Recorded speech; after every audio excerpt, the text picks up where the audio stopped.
Hi, and welcome to Come Play with Meeples. My name is Joe, and today we are playing part 3 of the Night of the Zealot campaign called The Devourer Blow. So far in our story, Rex and Agnes discovered the cultist priest in their house and defeated him. They had Lita Chandler help them, and on her advice, they burnt down their house. With her help, they found the 6 cultists throughout Arkham and got advice from them. So as we go into the conclusion here of part 3, The Devourer Below, what's going to happen? I'm excited to find out, so let's get started.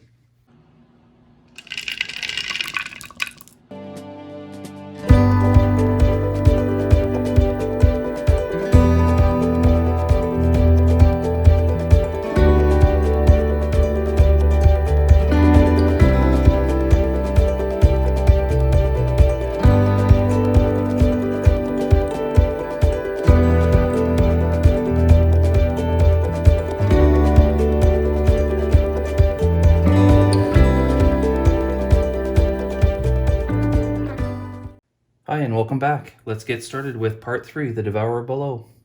So let's read the flavor text here. After a frantic nighttime searching throughout Arkham, you have traced down and questioned several members of the cult. Your findings are disturbing. They claim to worship a being known as Amaroth, a monstrous entity from another realm. You are able to confirm much of Lita's story. The cult is agitated over the destruction of a ghoul lair. However, a surprising detail also turns up. The one who invaded the lair and set this night's events in motion was none other than Lita Chandler herself. You are not sure why this important detail was omitted from Lita's story. Did she tell you only as much as was necessary to draw you into her conflict? But in another light, she seems to be fighting to protect the City of Arkham from a terrible menace. The final piece of the puzzle was found written in a journal possessed by one of the cultists. It describes a dark ritual to be performed deep within the woods of South Arkham this very night. According to the journal, the ritual's completion will open a gate and bring forth the cult's dark master into this world. If the cult is not stopped, Lita warns, there is a possibility that Umberth's vengeance will consume all in its path. Frightened but determined to stop the ritual, you head into the woods. So the book tells me how to set it up like usual, and I'm not going to make you watch me go through that again. However, there's some important parts here that I will talk with you. So first off, it says to check the number of names recorded under cultist who got away in your campaign. So if you recall from the Midnight Masks, cultist who got away, there was 0. We got all 6, so that's why this was important for this part. So what happens in one scenario will affect future scenarios in the campaign. And since there were exactly 0 names, no changes needed to be made. Otherwise, we'd have to already add Doom to the agenda up here. Now it tells us in our Mythos bag, right here, that we are to add this new token. So this bag could change during a campaign as well, according to the story. So we just added that to the bag. And then it tells us to check the campaign log if it's past midnight. So if in the Midnight Masks we ran over midnight and the doom on the agenda would have been too much, then it says each player discards 2 random cards from his or her starting hand. So since we had found the cultist and got out, we didn't wait till the strike of midnight. We're fine there. And it also tells us check the campaign log. If the ghoul priest is still alive, shuffle him into the encounter deck. But since we defeated him in the first part of this story, in the gathering, he's not going to show for this part. So far throughout the campaign, we've been doing very, very well. So next, let's read the Agenda 1A. From interrogating members of the conspiracy within Arkham, you have learned that they are performing a rite of vengeance in response to the destruction of one of their master's lairs. You have entered the woods outside Arkham to try to stop them. The woods seem unnaturally cold and filled with a deathly silence. The act reads, Investigating the trail. The evidence you've gathered has led you to the woods south of Arkham, where you believe a ritual to summon a being called Umberth is about to take place. Steeling your resolve, you set forth deeper into the woods, hoping to find the site of this ritual.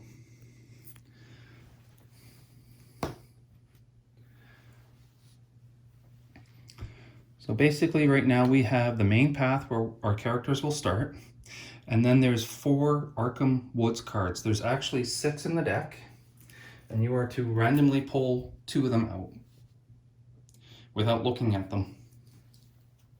So each time that you play this, it'll play out differently, different order that they're laid out here, plus different ones that are set aside. So next we will look at the main path. So this is a woods location, and it says, Hangman's Brook separates uptown from the woods south of Arkham. Passing over the small bridge, you follow the main path deeper into the forest. And just to give you an idea, all these Arkham woods look exactly the same, and they all read, Growing up, you were always warned to stay out of the woods at night. Now you know why. So looking at the symbols, basically everything leads back to the main path, but the woods don't lead to each other. So this time I did remember to start Rex with his 1 insanity, and Agnes has her indebtedness, so she has 2 fewer resources to start. So next we will start with the opening hands. So for Rex, we pull off 5. And his first card is the magnifying glass. Then he has physical training. Then he has exposed weakness, deduction, and finally, Disc of Itzama. Once again, I'm not very happy with his starting hand. Last time, having Lyta Chandler in our play area from the very beginning was very helpful. I think that's what helped us get all 6 cultists in the end. So I'd really kind of like to have her again. So I'm actually going to mulligan 3 cards in hopes of getting her back.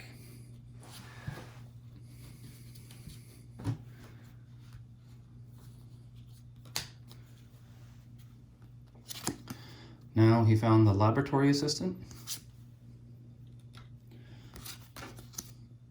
His 45 automatic. First time he's found that gun. And finally, deduction. So now he has no choice but to keep those.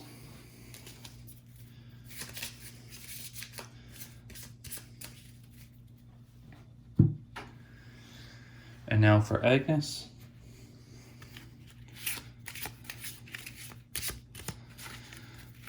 Draw 5.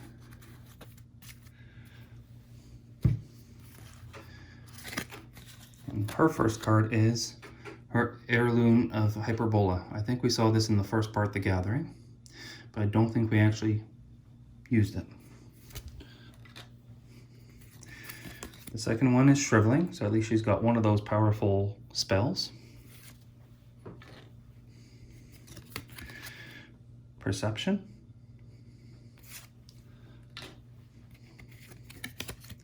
Lucky. And Ritual Candles.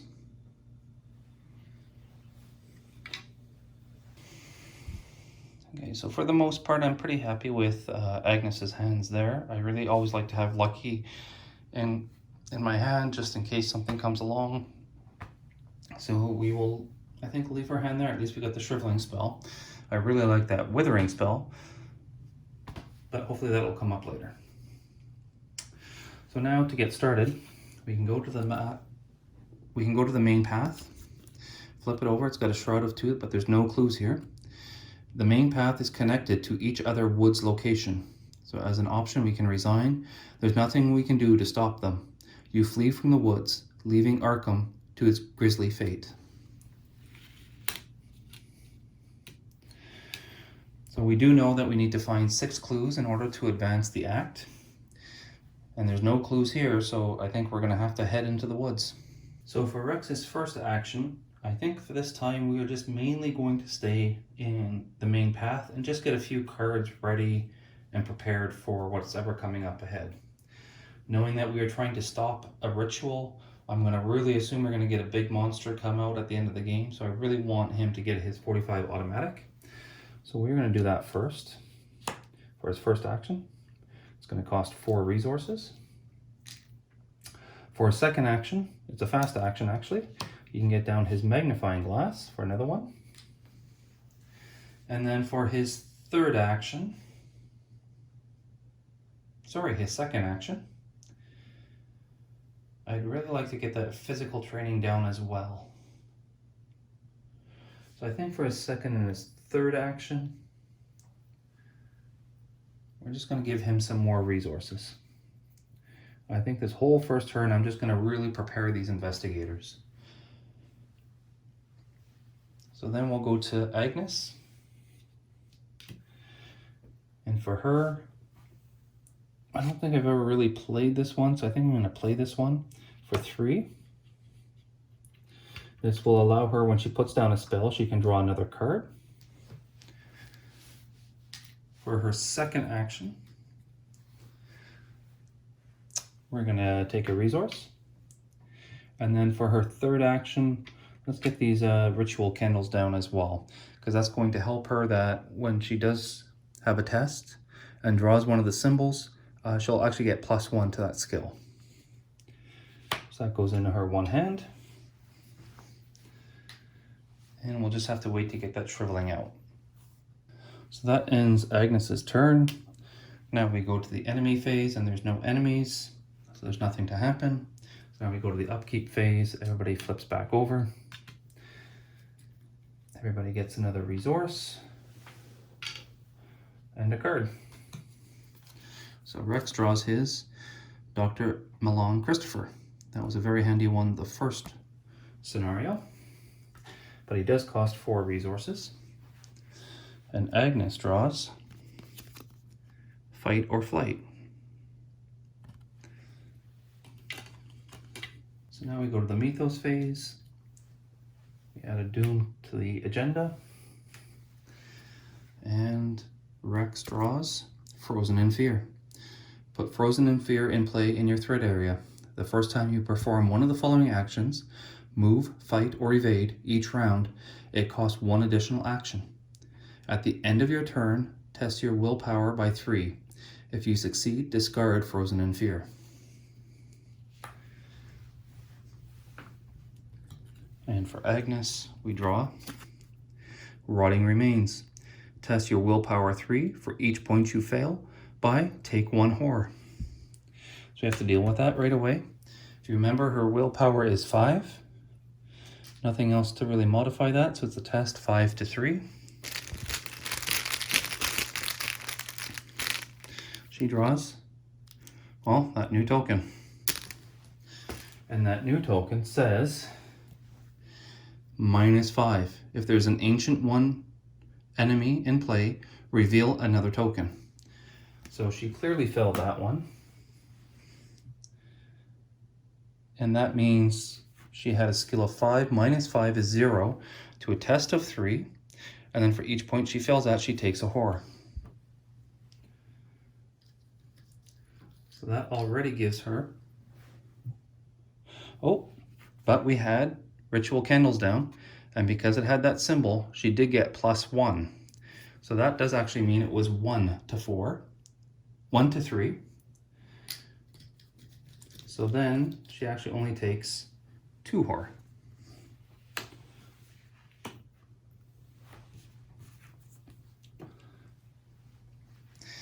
And now we go back to the investigator phase.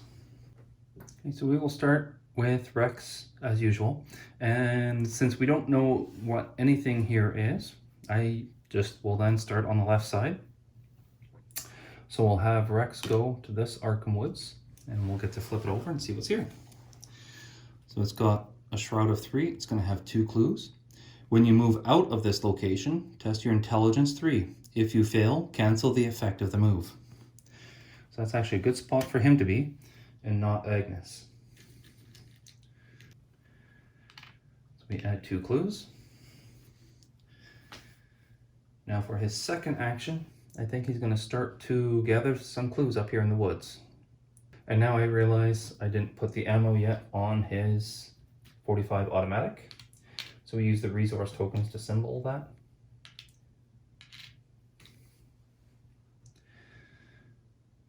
So for his second action, I think he's just going to go investigate. He's already got 5 to a skill of 3, or skill of 5 to a test of 3.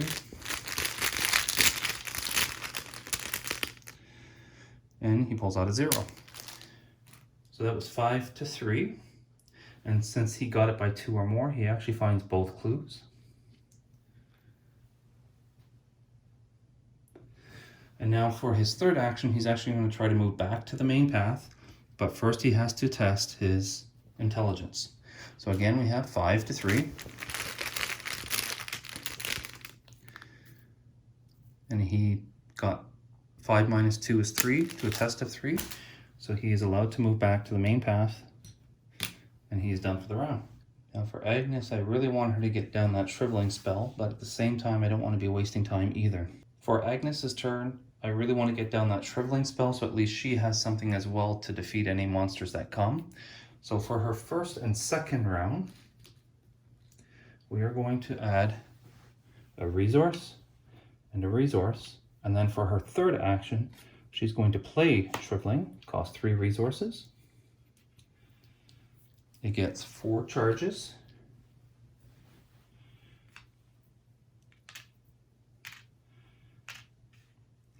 And then because she's got her heirloom in play, after you play a spell card, draw 1 card.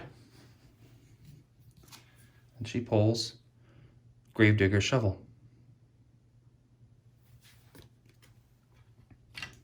So that is the end for our investigators. Hopefully now they're fairly well set up, ready to take on whatever is going to come at them.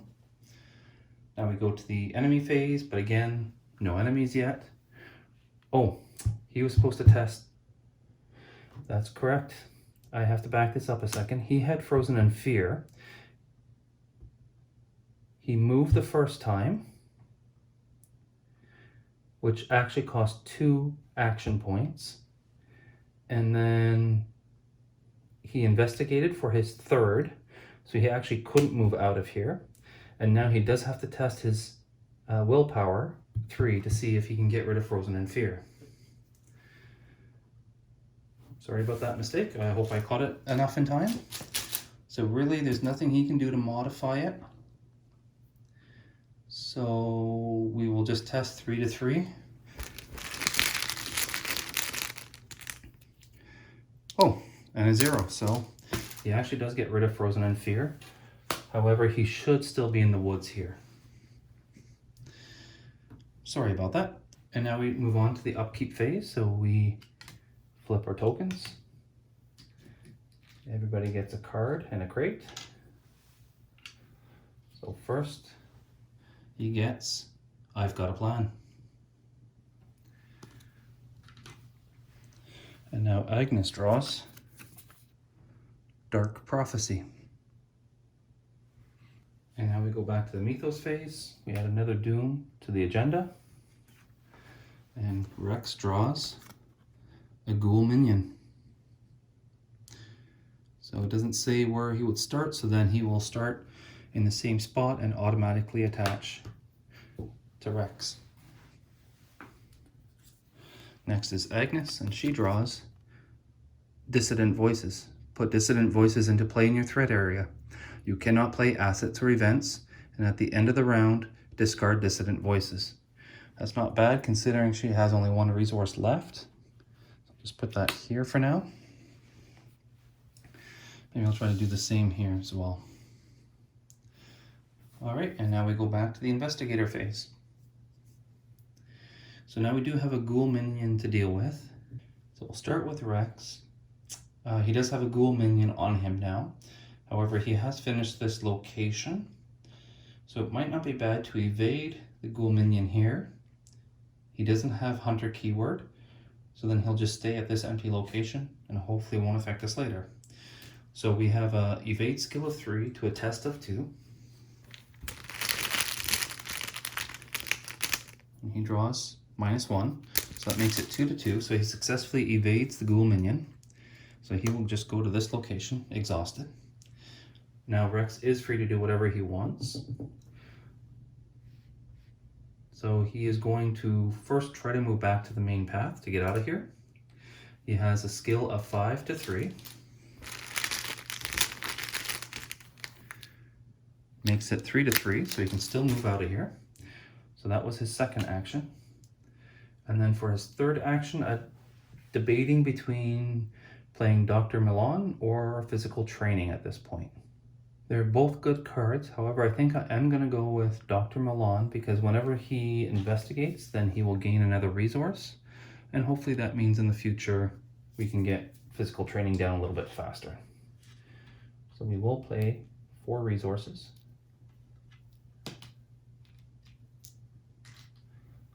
And Dr. Milan is now in play. And that finishes Rex's turn. Now for Agnes, she cannot play assets or events this round.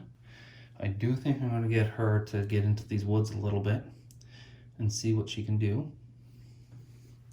So for her first action, she's going to go to this woods. So we flip this card over. It's got a Shroud of 2, so that's not too bad for her. It will have 2 clues.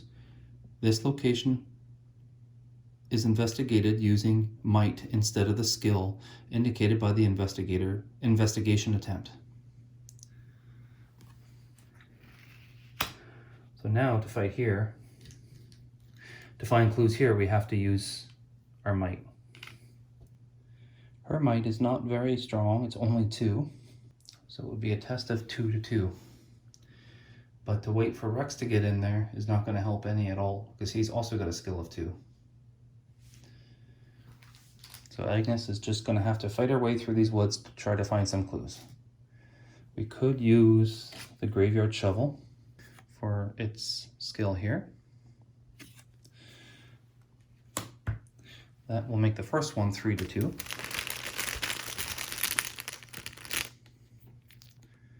So that actually helped us win. So she does get a clue. And then for her third action, it's just going to have to be a skill test of 2 to 2. She pulls a 0. So she does actually get the second clue.